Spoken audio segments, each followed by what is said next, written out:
تمام دنیا کے انسان اور جنات مل کر اسے اٹھانا چاہیں تو اٹھا نہ سکیں گے۔ اس قدر ہمارا نازک جسم اس قدر کے سخت عذاب سنبھالنے کی طاقت نہیں رکھتا ہے۔ اس لیے ہمیں احکام شریعت پر سختی سے عمل کرنے کی ضرورت ہے۔ مختلف قسم کے عذاب ہیں۔ غے جہنم کی ایک گاٹھی ہے، وہاں بے نمازیوں کو ڈالا جاتا ہے۔ ویل جہنم کے ایک بہت بڑے گڑھے کا نام ہے، جہاں سانپ اور بچھو اور خون اور پیپ کی ندیاں بہہ رہی ہیں، وہ نماز کو قضا کرنے والوں کا مقام ہے۔ جب الحزن جہنم کے بہت بڑے گڑھے کا نام ہے، جہاں ایسے قاری، ایسے وائز، ایسے تقریر کرنے والے جو خود عمل نہیں کرتے ہیں، نام و نمود کے لیے، لوگوں کے سامنے علامہ بننے کے لیے، ایک اچھا اسکالر بننے کے لیے، دنیا میں واہ واہ کرنے کے لیے جو واعظ و نصیحت کرتے ہیں، یہ ان کا ٹھکانہ ہے۔ اس لیے مختلف گڑھے ہوں گے، مختلف جگہوں پر مختلف قسم کے عذاب وہاں ہو رہے ہیں۔ تو عزیزو، کل یہ بھی بتائے تھے کہ جہنم میں سب سے پہلے جو عورت جائے گی اس کا نام ہے مقتلۃ الانبیاء، جو کئی انبیاء کرام کو، کئی رسولوں کو اس نے قتل کیا ہے۔ عورتیں ایسے جہنم میں زیادہ ہوتی ہیں۔ اس کے لیے بھی سن لیں کہ جہنم سے سب سے آخر میں ایک مرد نکلتا ہے، اس کا نام ہے حناد۔ جہنم سے سب سے آخر میں نکلنے والے کا نام ہے حناد۔ جہنم کو سب خالی کر دیا جائے گا، سب لوگ بخشے چلے جائیں گے، کوئی نہیں رہے گا۔ اللہ فرماتے جبرائیل جاؤ دیکھو جہنم میں کوئی باقی تو نہیں ہے۔ حضرت جبرائیل جا کے پوری جہنم چھان کے آتے ہیں، کوئی نہیں ملتا ہے۔ خدا پھر خود فرماتا ہے جاؤ جاؤ اور گہرائی میں جا کے دیکھو۔ چنانچہ جبرائیل پھر دوبارہ جہنم کی گہرائی میں جا کے دیکھتے ہیں تو بہت نیچے طبقے میں ایک آدمی سجدے میں پڑا، یا حنان یا منان، یا حنان یا منان، یا حنان یا منان، اس طرح کے ذکر میں وہ لگا رہتا ہے۔ اسے وہاں سے کھینچ کر، اسے بخشوا کر اسے جنت بھیجا جاتا ہے۔ اب آپ یہ سمجھتے ہیں کہ بڑا گندا شخص ہے یار، سب سے آخر میں نکل رہا ہے نا؟ ہمارے دل میں یہی تو بات پیدا ہو رہی ہے، بڑا شریر ہوگا، بڑا ہی گناہ گار رہا ہوگا کہ سب سے آخر میں نکل رہا ہے۔ کیسا شخص ہے یار، ایسا دل میں ہمارے خیال آ رہا ہے۔ لیکن حضرت حسن بصری کے سامنے جب ان کا ذکر ہوا کہ جہنم سے آخر میں نکلنے والے کا نام حناد ہے، تو حضرت حسن بصری روتے ہیں اور رو کے کہتے اے کاش میں حناد ہوتا، یا سیدنا حناد کہتے ہیں، یا سیدنا حناد، سیدنا کے نام سے ان کو پکارتے ہیں۔ مریدوں نے پوچھا اے حسن بصری، آپ کی کیا کیسی خواہش ہے؟ جہنم سے آخری نکلنے والے کو آپ سیدنا کہہ رہے ہیں اور اس کی جگہ اپنے آپ کو ہونے کے بارے میں آپ بتا رہے ہیں۔ تو حضرت حسن بصری فرماتے ہیں کیا تمہیں معلوم نہیں ہے؟ اتنا تو گارنٹی ہے، اتنا تو یقین ہے، اتنا تو گارنٹی ہے، اتنا تو یقین ہے کہ وہ جہنم سے نکلنے والا ہے۔ اتنا تو ان کے لیے پروف ہے کہ نام لے کر سرکار نے بتایا کہ جہنم سے نکلیں گے، ہمارے پاس ایسی گارنٹی کہاں ہے؟ اس لیے بڑی محبت کے ساتھ ان کے نام لیے جاتے ہیں۔ حضرت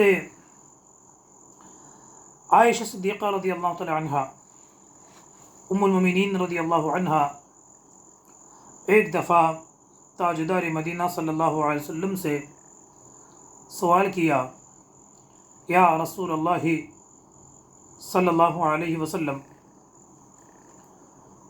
قیامت کے دن کون کس کی مدد کرے گا؟ انسانوں کا ایک دوسرے کی پہچان ہوگی یا نہیں ہوگی؟ تو آقا علیہ السلام فرماتے ہیں کہ 3 جگہوں پر کوئی کسی کو نہیں دیکھ سکتا ہے۔ ایک ہے نام اعمال کی دیے جانے کے وقت میں ہے کہ میرا نام اعمال، میری کتاب، میرا رجسٹر لیفٹ ہینڈ میں ملے گا یا رائٹ ہینڈ میں ملے گا یا پیچھے سے ملے گا، یہ کسی کو خبر نہیں ہے۔ جب یہ لینے جائیں گے تو اس وقت اپنے آپ کسی کو ہوش نہیں ہوگی۔ دوسرا، صراط کے پاس لوگ آئیں گے جو تلوار سے زیادہ باریک راستہ ہے، جو جہنم کے کانٹے سے بچھائے گئے ہیں، اس کے قریب آئے گا تو اس وقت بھی اسے کسی کی ہوش نہیں رہے گی۔ اسی طرح کسی نے پوچھا یا رسول اللہ، اس محشر کے میدان میں ہم آپ کو کہاں تلاش کریں، کہاں جائیں آپ کو ڈھونڈنے کے لیے؟ تو فرماتے ہیں میں محشر کے میدان میں 3 جگہوں پہ رہوں گا۔ ایک تو میزان کے پاس رہوں گا، جب میری امتیوں کے اعمال تولے جائیں گے، ترازو رکھی جائے گی، اسکیل کیے جائیں گے، تو میں وہاں رک کر ان کی حفاظت کروں گا۔ دوسرا، پل صراط کے پاس رہوں گا تاکہ میری امتی آسانی سے گزر جائیں، اور وہاں بھی نہیں تو تیسرا، حوض کوثر جو اللہ رب العزت نے مجھے عطا کیا ہے، میں وہاں میری امتیوں کو جام پلا رہا ہوں گا۔ تو اعلیٰ حضرت فرماتے ہیں خدا گواہ ہے یہی حال آپ کا ہوگا۔ عزیز بچے کو جس طرح ماں تلاش کرے، اعلیٰ حضرت فرماتے ہیں عزیز بچے کو جس طرح ماں تلاش کرے، خدا گواہ ہے یہی حال آپ کا ہوگا۔ تو محشر کے میدان میں ہر جگہ، ہر گھڑی، ہر لحظہ جو آپ کو ساتھ دینے والے ہیں وہ تاجدار مدینہ صلی اللہ علیہ وسلم کی ذات بابرکات ہے۔